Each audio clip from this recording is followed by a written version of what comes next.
Hey, welcome to episode 2 of the 2018 OCFOA Plays of the Week. Once again, all the plays we're going to feature in this episode have been submitted by Steve Coover, the CIF rules interpreter, and all the comments that you see on the screen are his. So let's get going. This first clip has to do with fair catch signals, working with a 7-man crew in this case, and also possession of a muffed fair catch. Watch the play. I'm going to skip the comments. You see the fair catch signal there. He muffs it. And what do we have here? I'm going to go back and review Steve's comments on this. Now, what are the key points we want to remember when we have a fair catch signal? Any fair catch signal by an R player, the ball is dead once R recovers, right? Okay. We want to make sure he catches the ball when we see a fair catch signal. Do not have a quick whistle on a catch after a fair catch signal. This is where we get a lot of inadvertent whistles. Okay, he muffs it, recovers it,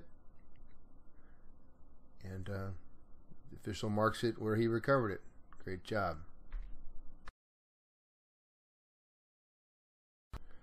But hold on, wait a minute. Something's wrong here.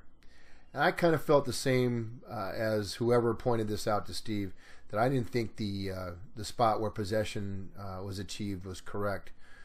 Good spot by the back judge, but I hesitate to question Steve's observation on anything. He's usually right.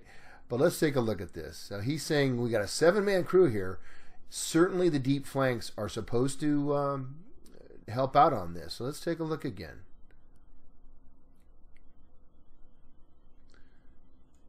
Okay, so we got side judge and field judge and back judge all involved in this play, right? Got a muff. Let's go back. He's starting to pick that ball up right there. I think you can make a case that he possessed it at the 31, at the very least the 30. That appears to be where the field judge is marking it. No, he's going back. He's going back. Okay, guys, remember, it's the spot where he possesses it, not where his forward progress was. Nothing like that. The fact that he goes back on his, with his own by his own momentum doesn't matter. It's where he attained possession, right? So Steve points out, hopefully we move the ball forward. This is probably a mixed crew. If you get in this situation and you're working with guys that you don't work with often or you've never worked with before, don't be afraid to go in there and offer your advice on something like this. It's why we work as a crew. Okay, let's stay with the kicking game. KCI, do we have it? I'm going to run it in real time, and then I'll slow-mo it, and then we'll take a look at Steve's comment.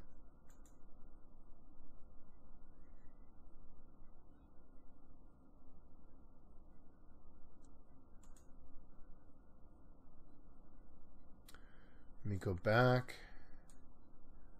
I'm going to slow-mo this now. So watch. Whoops. When did I do that? Go back a little bit. Okay, receiver sliding. So if you ruled as the back judge, or there's a flank official on the side there, that defensive player, the K team member, had impeded his progress to the ball, then you've got KCI, and that's pretty much what Steve has to say. He's not saying this is KCI. He's not saying it's not. It's a judgment call on your part, and he would support the call of catch interference on this one. This next play deals primarily with progress, and also he talks about time management, and also a potential illegal shift by this player right here. Keep your eye on him. I'm going to let this run in real time. Huddle wants to stop at every comment, so I'm going to have to hit the play button every time it comes to a comment, but I think you'll get the net effect here. So here we go.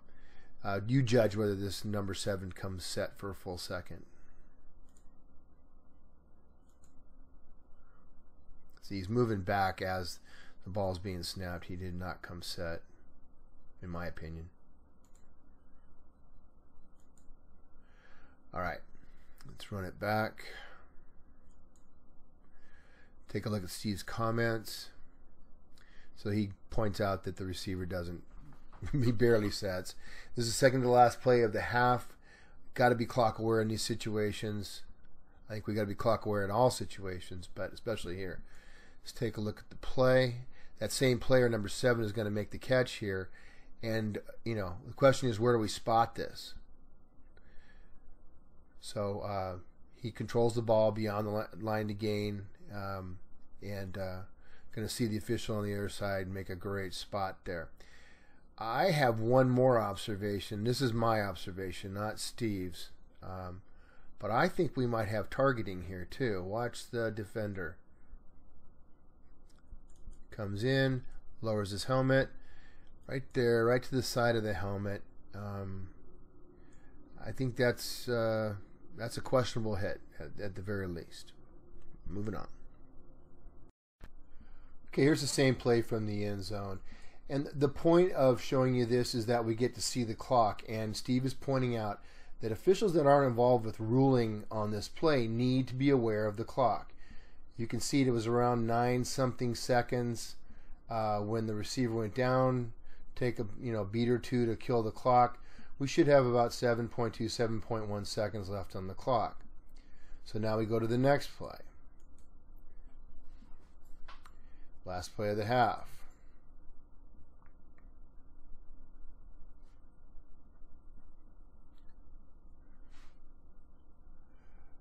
Okay, so we've got 2 officials ruling. This official needs to be looking at the clock to make sure that it has stopped. And we're going to see from the end zone view that it doesn't.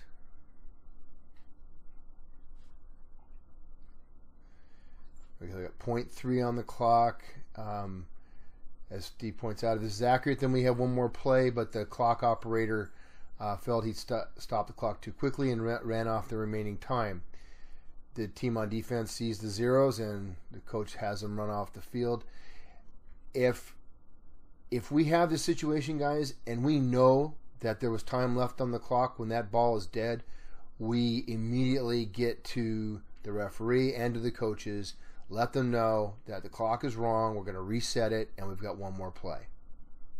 So I'm going to go back now to that second to last play where I thought we had a questionable hit. After I recorded the previous video, I had emailed Steve and asked him if he'd considered the actions by B19 there as illegal, possibly targeting. And he said he really hadn't even looked at it that way, that he was focused on the timing issues and the spot. And he took a look at it and said, yeah, that is definitely a foul, targeting foul. So let's take a look at this again from the end zone. I think you get a better look at what 19 does here. Now, the player that he's going to hit is out of frame. There he is right there, number 2. Or is it number 7? Well, who cares? Now, watch 19's actions. He's lining him up. Now, 2 is in a very vulnerable position here. And so even if this, he's defenseless. So even if 19, doesn't wrap, doesn't get his head to the side, all that stuff, this is at least excessive contact on defenseless receiver. This guy goes head hunting. Watch this. Now, yes, the receiver compresses slightly on this play, but it's because he sees the hit coming. This guy plans to deliver a hit. Look at that. I mean, that's right in the ear hole. That's a big time targeting hit. This is exactly what we're trying to get rid of, guys. That's the type of hit that causes concussions. We got to get a flag on it. And who could throw the flag? Well, we got the umpire pivoting. He's got a great look at that. We have the flank on this side who should have had at least a decent look at it. And even the flank on the far side can get this. We're going to see a video later on where a flank throws a foul 30 yards away, and it's a great call for targeting. I think it's targeting or excessive contact, either one. But it's not in his zone, but he's throwing it, and it's a great call. So let's get these guys. Okay, so let's take a look at that play I was just referring to, where an official throws a flag that really is out of his zone, but it's a great get. So I'm going to play this again. I'm going to try to do this in real time, skip the comments, and then roll it back. We're going to see the play from the sideline and the end zone, and then I'll come back to this point and we can go through it. All right, so here we go. Got a 4th down play.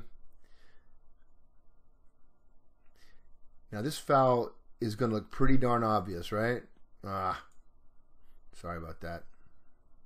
You see the flag come in from the flank. Let's take a look at it from the end zone.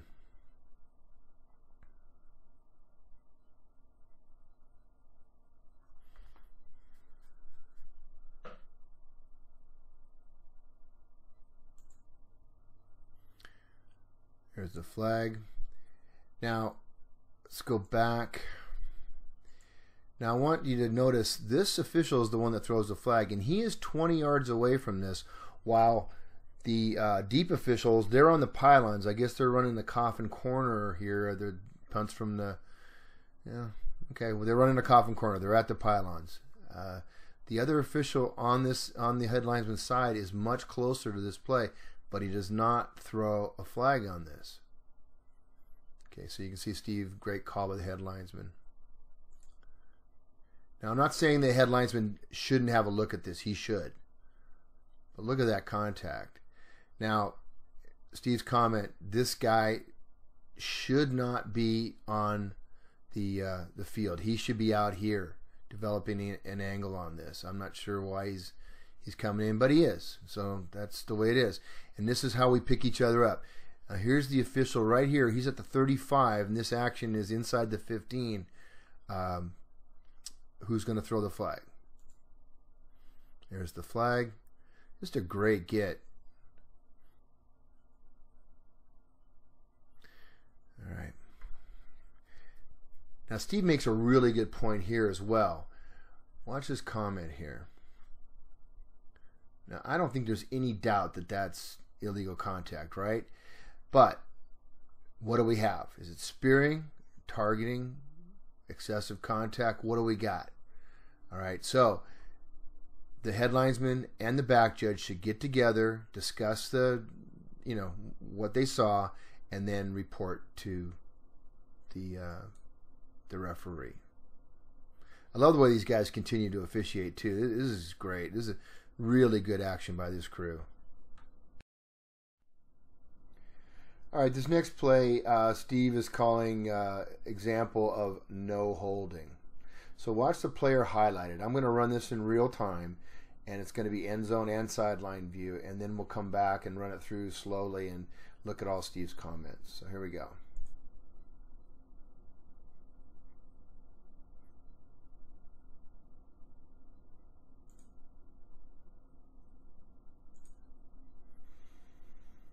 Okay, did you see that?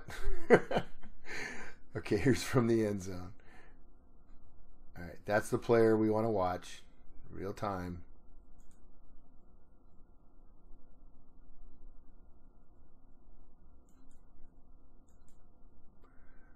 All right, so let's go back, watch it again. I'm going to do it in slow motion and include Steve's comments here. Okay, right, here we go. Slow it down right here. Okay, watch that player. Right to the ground, right?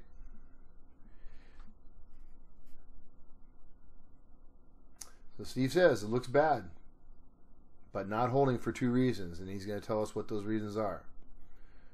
So here we go. I'm going to show you the highlighted player again. Going to slow it down here for you. Watch. Now, yeah, great point. Did he lose his balance, or was that a takedown? Now, I think it's a combination of both. I think there is a takedown element here, right? So you throw a flag on for holding on this, okay, I can live with that. But look at Steve's point here. This is great. Sack and a loss of 5 yards, near the same spot, no disadvantage to the defense on this play. Steve says pass on this and maybe talk to the offensive lineman. I think it's great advice. They did not gain an advantage from that hold. The sack was completed. Let it go. Move on. Talk to the guy. Tell him you saw it. Move on to the next play. Okay, I'm going to end with this play. This was sent to me without any comments by Steve, and when I talked to him, he said there were comments attached, but I didn't get them. And so between the time that I got this play and talked to Steve, I was trying to figure out what it was that he was trying to show in this play. So I watched it a few times, and I started focusing on this player here. He's a big defensive lineman, and he gets blocked below the waist. And you'll notice that the offense is in a shotgun formation. So what are the requirements for legal block in the free blocking zone? Okay, all the players have to be in the zone at the snap. Everybody involved in the block. The ball has to be in the zone. The contact has to be in the zone. And the offensive blocker has to be on the line of scrimmage. So, again, we've talked about this in the past.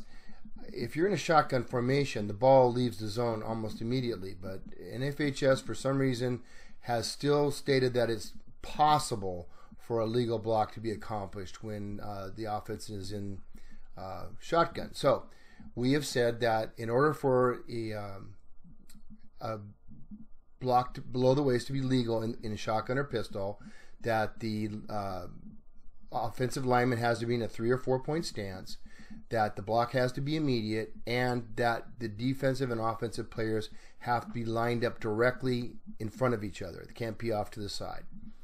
So I watched this thing, and I thought, wow, maybe he's found a legal low block in the free blocking zone. That's the reason we're looking at this. So let's take a look at it from the end zone. And I'm going to run this back in slow-mo so you can see it. So watch 70 there. He's lined up. 57's in a 3 point stance. Looks like it's immediate. Okay. So I'm going to run this in slow motion for you now. You get a better look at it from the side. But there's the block. Now, notice where the ball is when the block actually occurs. See, still hasn't made contact right there. Now, the quarterback's actually handing the ball off. And this is kind of the absurdity of this notion that you could have a legal low block. I mean, the ball's well out of the zone, so there is no free blocking zone at this point. So let's take a look at this from the other side. And again, you're going to see all the requirements are met for what, supposedly what a legal low block is. So I asked Steve, I said, is this an example of a legal low block? And he said, hell no. Look at the guy's handing off when the block is occurring. No, or when it's initiated, actually. Not a legal block. So don't get fooled on this, guys. You umpires, get this one. All right. So why did Steve send this? Well, he wanted to highlight the actions of the flank official, which we're going to see coming in right here. Look how calm and just how focused she is. Does a great job of just sort of, professionally walking up. Now, this signal that she's giving right now, this wind, this player has achieved the line to gain. So we have, we're stopping the clock. She's signaling that the players never went out of bounds. In San Diego, this is an accepted mechanic. In Orange County, we don't want you to do this. We want you to just kill the clock and then simply let the referee know by a signal that we're going to start on the ready as soon as the chains are moved. But for San Diego, that's fine. If you're watching this outside of Orange County, San Diego, then do whatever your association says to do. Well, that's it for episode 2 of 2018 OCFOA Plays of the Week. I've got another one upcoming. It's going to deal mainly with mechanics. It should be out in the next couple of days or so. If you'd like to subscribe to my YouTube channel, please do. Click on my picture up in the top right corner. This is Mark Andrews signing off.